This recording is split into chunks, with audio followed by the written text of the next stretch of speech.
মাধ্যমিক ও উচ্চ মাধ্যমিক শিক্ষা অধিদপ্তর থেকে আজকে আপনাদের সাথে গুরুত্বপূর্ণ 50টি প্রশ্ন ও তার সমাধান নিয়ে আলোচনা করব।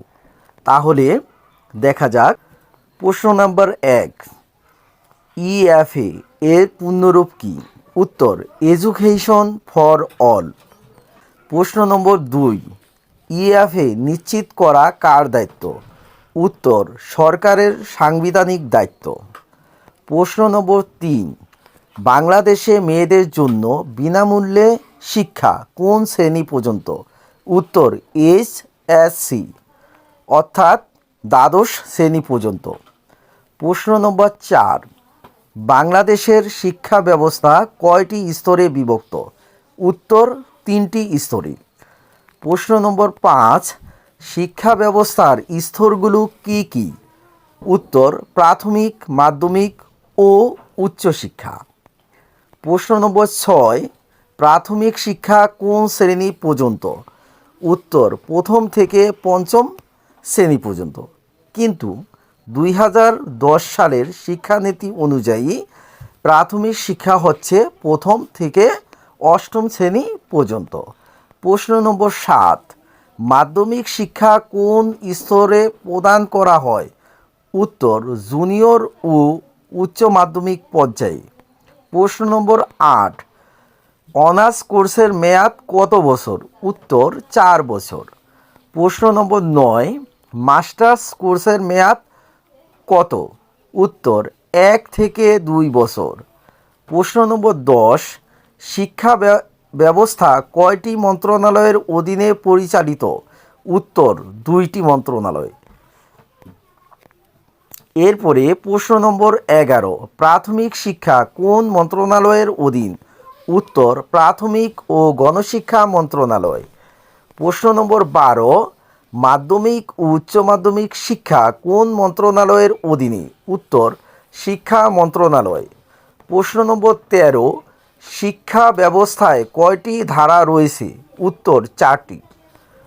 14 নম্বর প্রশ্ন, শিক্ষা ধারাগুলো কি কি? উত্তর, সাধারণ, মাদ্রাসা, কারিগরি ও পেশাগত। প্রশ্ন নম্বর 15, কারিগরি শিক্ষা কী ধরনের শিক্ষা? উত্তর, বৃত্তিমূলক শিক্ষা। এরপরে প্রশ্ন নম্বর 16, জিসিপিআই কবে গঠিত হয়? উত্তর, 1824 সালে। প্রশ্ন নম্বর 17, উডস ডিসপাস কবে প্রস্তাব করা হয়? উত্তর, 1854 সালে। প্রশ্ন নম্বর 18, ইন্ডিয়ান ইউনিভার্সিটি কমিশন কবে গঠিত হয়? উত্তর, 1904 সালে। প্রশ্ন নম্বর 19, হান্টার কমিশন কি প্রস্তাব দেয়? উত্তর, এ কোর্স ও বি কোর্স। প্রশ্ন নম্বর 20, স্যাডলার কমিশন কবে গঠিত হয়? উত্তর, 1917 সালে। প্রশ্ন নম্বর 21, সার্জেন্ট প্ল্যান কবে প্রস্তাব করা হয়? উত্তর, 1944 সালে। এরপরে প্রশ্ন নম্বর 22, আকরাম খান কমিটি কবে গঠিত হয়? উত্তর, 1947 সালে।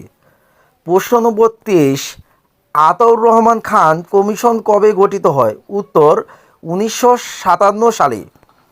প্রশ্ন নম্বর 24, টেক্সট বুক বোর্ড কবে প্রতিষ্ঠিত হয়? উত্তর, 1954 সালে। প্রশ্ন নম্বর 25, মাধ্যমিকে বিভাগ চালু হয় কবে? উত্তর, 1959 সালে। প্রশ্ন নম্বর 26, মাধ্যমিক বিভাগগুলো কি ছিল? উত্তর, আর্টস, সায়েন্স, কমার্স। এরপরে প্রশ্ন নম্বর 27, ডিপিআই কবে ডিএসএসই এ উন্নীত হয়? উত্তর, 1981 সালে। প্রশ্ন নম্বর 28, বিসিএস জেনারেল এডুকেশন কবে চালু হয়? উত্তর, 1983 সালে। প্রশ্ন নম্বর 29, জাতীয় বিশ্ববিদ্যালয় কবে প্রতিষ্ঠিত হয়?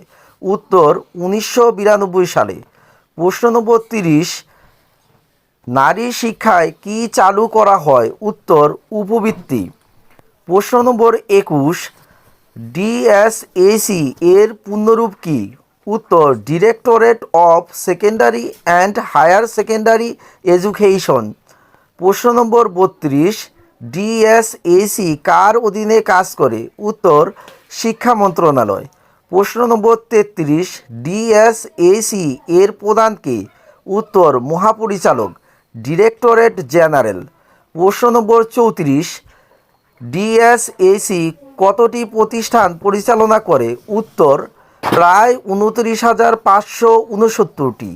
প্রশ্ন নম্বর 35, ডিএসএসি এর অধীনে শিক্ষকের সংখ্যা কত?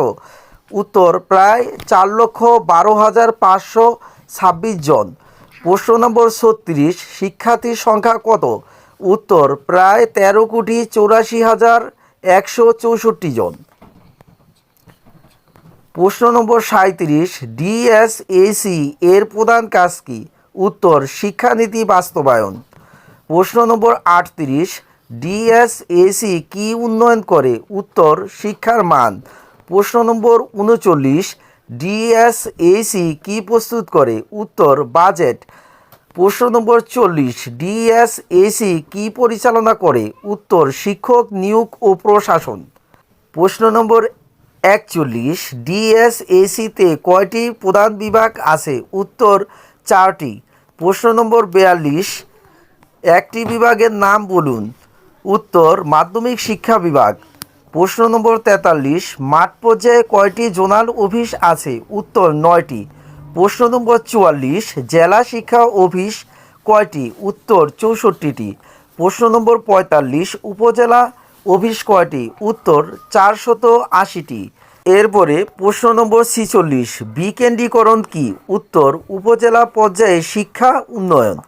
প্রশ্ন নম্বর 47, শিক্ষক প্রশিক্ষণ কোথায় দেওয়া হয়? উত্তর, টিটিসি, এসএসটিটিআই, বিএমটিটিআই। প্রশ্ন নম্বর 48, এনটিআরসিএ কী কাজ করে? উত্তর, শিক্ষক নিয়োগ পরীক্ষা নেয়। প্রশ্ন নম্বর 49, এসবিএ কি? উত্তর, স্কুল ভিত্তিক মূল্যায়ন পদ্ধতি। প্রশ্ন নম্বর 50, এসপিবিএমএস কি? উত্তর, স্কুল পারফরমেন্স মূল্যায়ন ব্যবস্থা।